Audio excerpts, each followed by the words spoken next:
মনে রেখো বাবা, এই মহাভারত রামায়ণ এটা কিন্তু সমাজ শিক্ষা। যদি কেউ একবার অনুভব করতে পারে, প্রত্যেকটা পদক্ষেপ কিন্তু সমাজকে শিক্ষা দিয়েছে।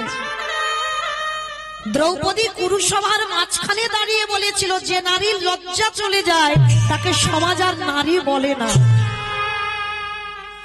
কিন্তু মা দেখবেন এখনকার সমাজে কোনো কোনো মেয়েরা এমন এমন জামা পরে যাবে না বাবা, তাদের দিকে তাকাতে লজ্জা বোধ হয়। কিন্তু মনে রেখো মা, ভুলটা তাদের নয়, ভুলটা তাদের মাটির, তার বাবা মা। কারণ বাবা মা যদি ঘরে থেকে সন্তান বার হচ্ছে তার আগে যদি শাসন করত, তাহলে তেমন পোশাক পরে বেরোতো না যার দিকে সবার নজর আগে যাবে।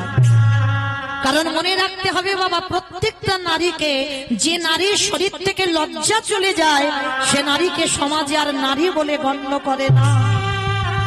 দ্রৌপদী কুরুসভায় দাঁড়িয়ে হাত জোড় করে বলছে, দাদু আমি তোমার বাড়ির কুলবধূ, আর আমার যদি সম্মান চলে যায় তাতে তোমাদের বংশের সম্মান চলে যায়। দাদু তুমি কিছু তো বলো।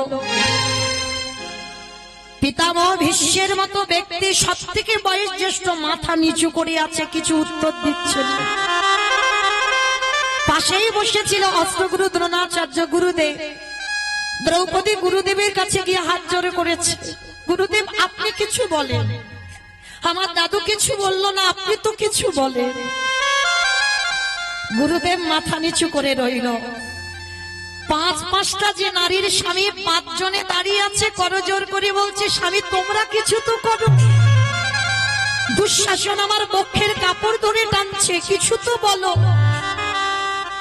বীরেদের মতো 5টা স্বামী মাথা নিচু করে আছে, কিছু করতে পারছে না। কেন?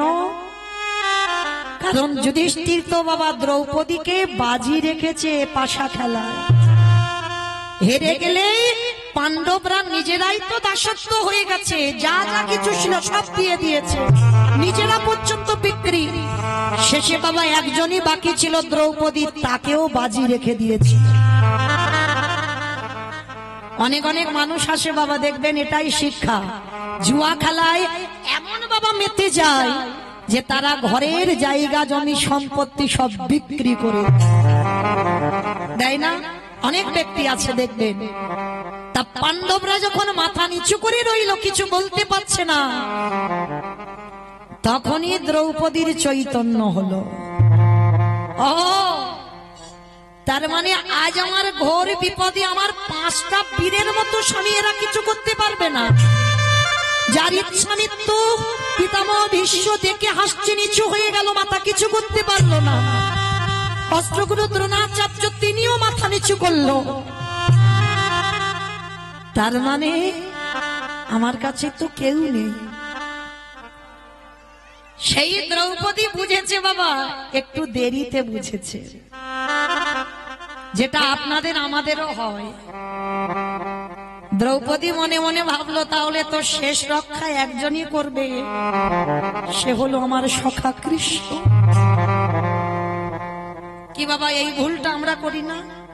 কারণ জীবনে যখন দেখবেন ঘোর বিপদ এসে যায়, আত্মীয় পরিজন বন্ধু বান্ধব গ্রাম প্রতিবেশী সবার কাছে সাহায্য চাইলাম, কেউ যখন কিছু করতে পারে না, তারপরে শেষে আমরা ভগবানের কাছে গিয়ে আত্মনিবেদন করি।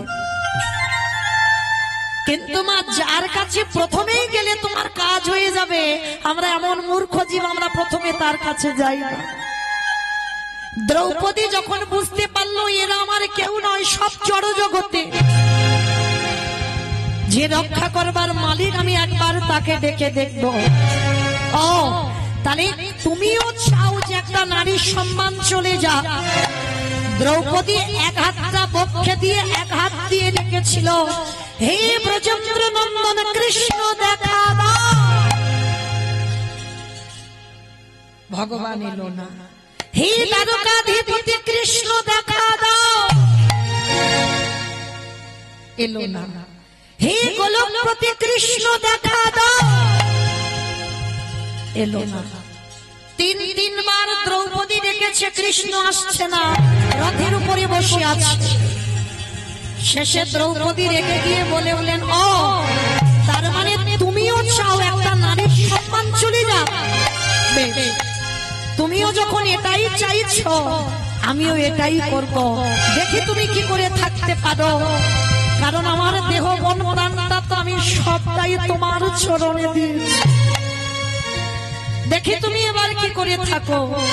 দুটো বাহু উত্তোলন করে ডাক দিল, হে প্রাণপতি দেখা দাও, হে প্রাণপতি দেখা দাও, হে প্রাণপতি দেখা দাও, হে প্রাণপতি দেখা দাও।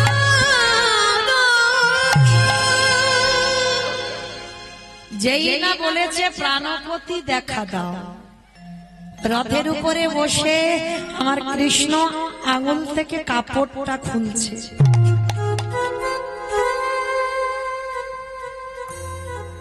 এই আঙুলে কাপড়টা কার দেওয়া বাবা?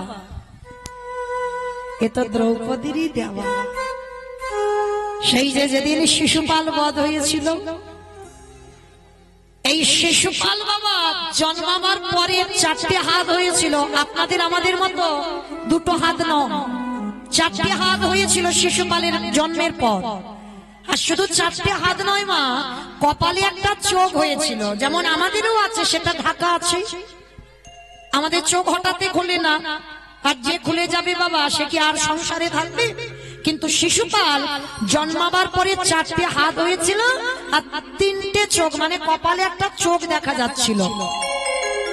আচ্ছা মা, এরকম যদি কারো সন্তান জন্মায় কি ভাববে? নারায়ণ এসেছে, নারায়ণ এসেছে, তাই না? কোন দেবদেবী নিশ্চয়ই এসেছে। তা শিশুপালের মার মনে বড় আনন্দ, এত আনন্দ হচ্ছে বাবা ছেলেটাকে নিয়ে, কিন্তু কুষ্টি বিচার করে গণনা করে খবর পাওয়া গেল এ ছেলের 2 হাত খসে যাবে আর কপালের চোখটাও পড়ে যাবে। তবে হ্যাঁ, যার কোলে উঠলে 2 হাত পড়ে যাবে, যার কোলে উঠলে ওই চোখটা খসে পড়বে, সেই হবে, তারই কোলে তারই হাতে আমার শিশুপাল বধ হবে।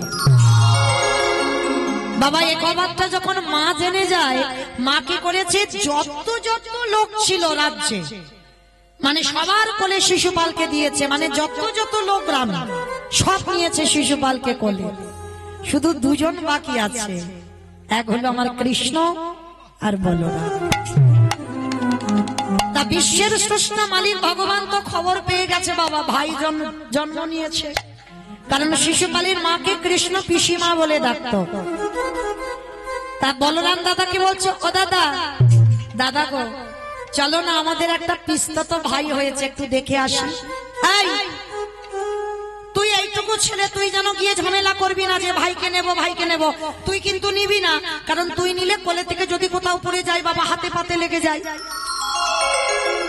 ভগবান মুচকি মুচকি হাসছে আর বলছে, দাদা আমি না নিলে কি হবে, আমার তো নিতেই হবে, না হলে ভাইয়ের 2 হাত আর 3টে চোখ তো পড়বে না, আমাকে তো যেতেই হবে।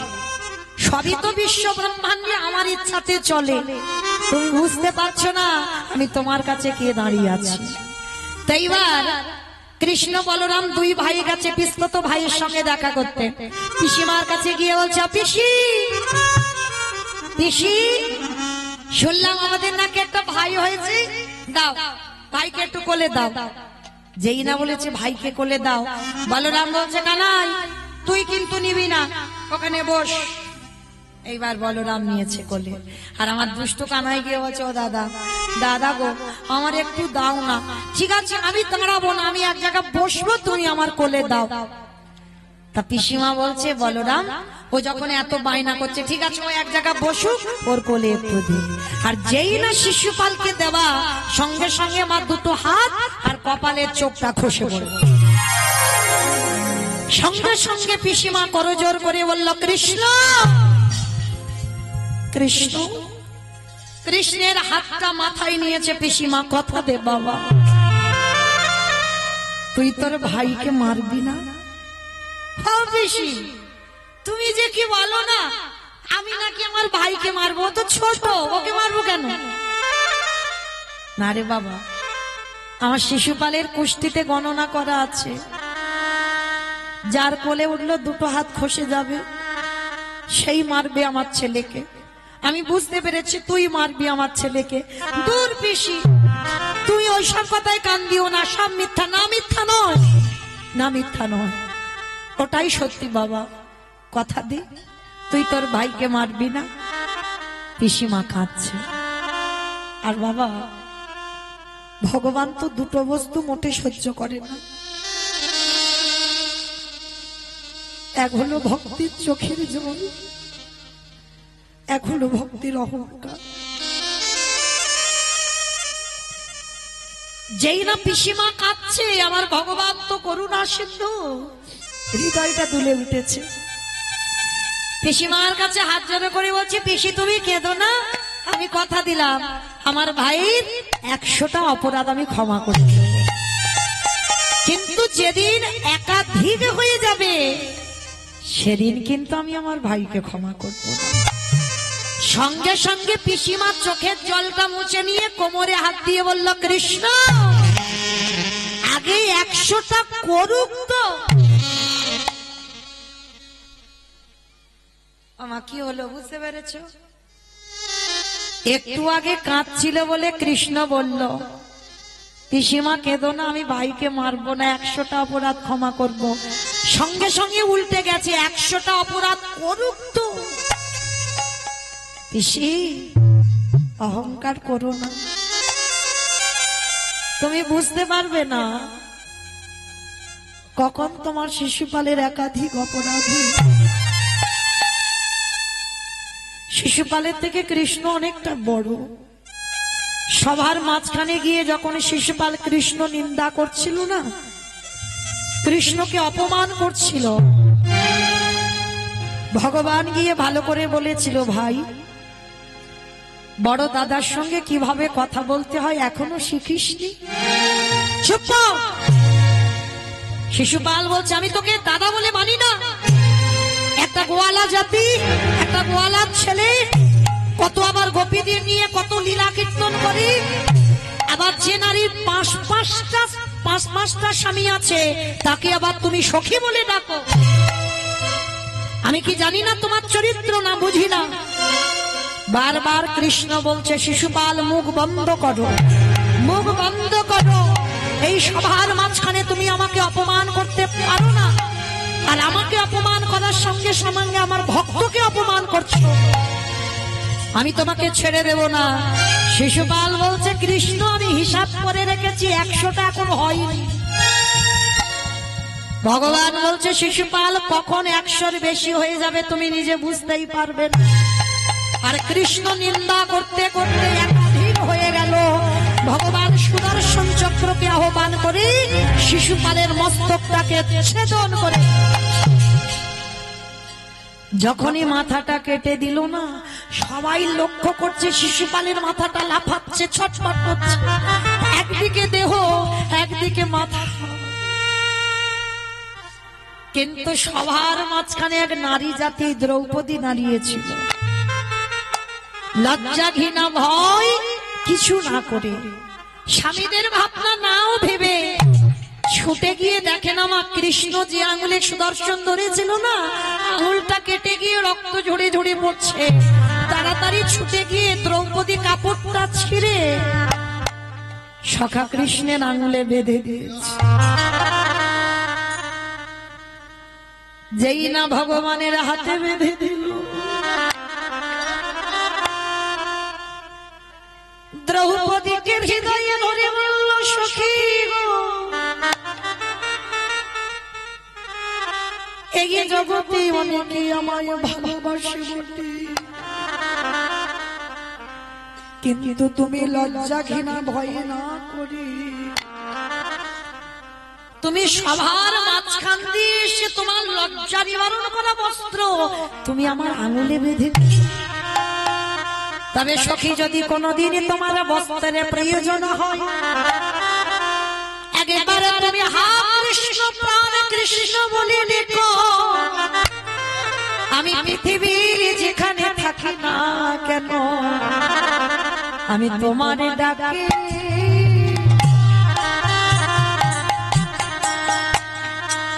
আমি ছুটে আসবো।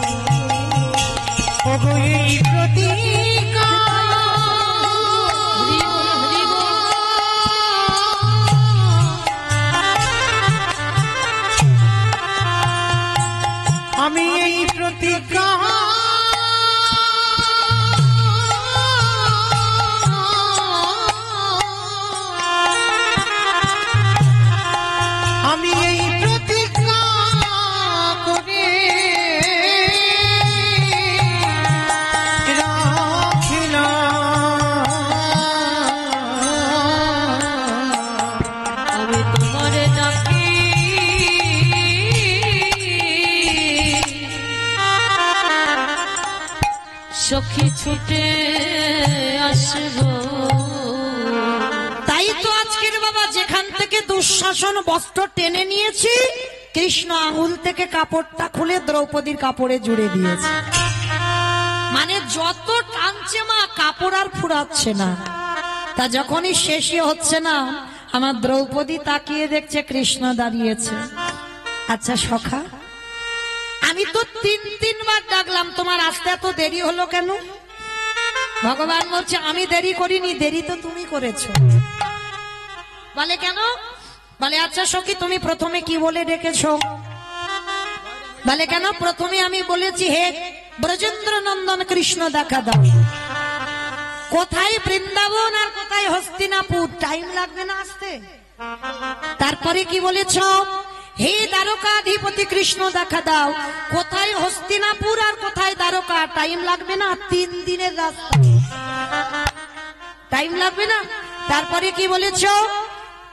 হে গোলক প্রতি কৃষ্ণ দেখা দাও।